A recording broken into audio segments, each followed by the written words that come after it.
Narito ng ating pakabangan bukas sa abot kamay na pangarap. Nakiusap nga itong si Lynette dito kay Giselle na gusto niya daw kausapin itong si Dax dahil may mga katanungan daw ito na dapat sagutin dito ni Dax.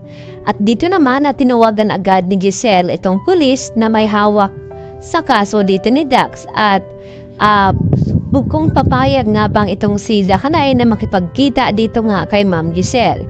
At maya-maya din ay nakatanggap ulit ang tawag itong si Giselle at ibinalita sa kanila na pumapayag na nga daw itong si Dakanay na makipagkita kay Giselle at nga po ito na sana si Giselle lang ang pwede kumausap sa kanya. Samantala, naiabot na nga dito ni Dax itong bulaklak para kay Zoe. At dito nga na tila kinikilig itong si Zoe sa pagkakala na galing kay Dr. Antonio Lop ang nasabing bulaklak. Subalit na dumating itong si Dr. Antonio ay tinanong naman dito ni Zoe sa kanya ba galing ito. At dito naman ay tinatanggi ni Dr. Antonio na hindi daw siya nagbibigay ng bulaklak. At sa inis ni Zoe ay itinapon niya itong bulaklak at kinuha naman ito ni Dr. Prado.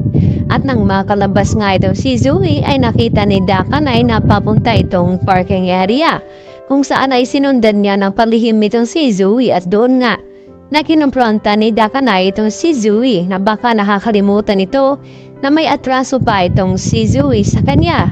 At sakto naman na papasok na sana ng Apex itong si Justin ay dito niya nakita itong si Zoe at itong lalaki at hindi na mumukha ni Justin dahil nakatalikod na ito at sa tingin niya na parang boyfriend daw ito ni Zoe at nagtanong itong si Justin sa mga kaibigan ni Annalyn dahil sila daw ang mga marites sa Apex kung may boyfriend daw itong si Zoe at sinabi daw nila na wala naman daw dahil kanina lang may nagbibigay daw ng bulaklak at tila may bumubulong dito kay Justin na hindi naman daw ito boyfriend ni Zoe.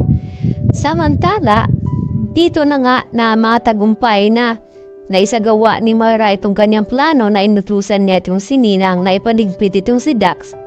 At agad naman na pinakilos agad ni Ninang ang tauhan niya sa labas upang puntahan ang nasabing witness dito ni Moira at dito na sinabi ng witness na ito na nakikita na daw niya itong target at sakto naman na nakipagkita itong si Lynette dito nga kay Dakanay at nang magkaharap nga sila dito naman na nasampal muna ni Lynette itong si Dax at sinabi na dapat daw ay hindi lang pagkakulawang parusa na dapat sa lalaking ito at dito naman napansin ni Dakanay ang isang waiter na may bitbit na isang baril at dito nagulat itong si Lynette at sinundan naman dito ni Annalyn itong kanyang ina na dahil nag-alala nga ito na pupuntahan niya nga itong si Dax kung saan siya ang magiging star witness dito nga ni Moira.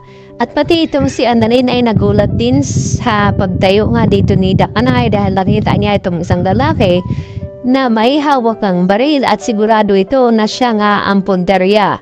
At agad siyang nakaalarma, tumayo at sinabi dito kay Lynette na kinakailangan daw lumapa. At pati na rin ditong si Annalyn Santos at bago nga dito nangyari ay nakatawag pa itong si Moira kay Zoe at ibinalita na ngayong araw na lamang daw huling masisilayan itong si Dakanay at kung sasurtihin daw sila baka pati itong si Lynette at Annalyn ay mabura na sa kanilang landas. Yan natin tutukan bukas sa abot kamay na pangarap.